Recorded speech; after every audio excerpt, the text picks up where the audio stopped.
A lot of M1 Mac users were hoping they'd be able to run Windows 11 on their computers. While the preview versions of Windows 11 ran with Parallels Desktop, it doesn't look like the final release will be supported. Hey guys, in today's video, we will discuss M1 Mac can run Windows 11 or not. So without time wasting, let's jump into the video.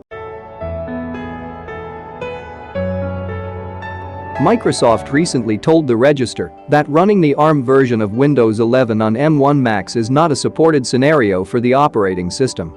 Not a supported scenario means it won't work officially, but there's always a chance some creative people could figure out a way to make Windows 11 work on an M1 Mac unofficially, though running it that way will be very much at your own risk.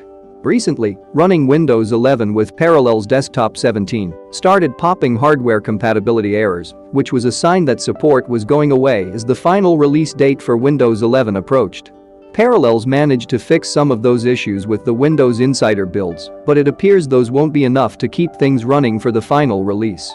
If there's one thing that has been interesting with the release of Windows 11, it has been figuring out which devices will support it. First, Microsoft announced strict requirements for the OS. Then, the company revealed that it would allow incompatible devices to install the OS through an ISO, though it's unclear how well that will work when the OS drops. One more thing.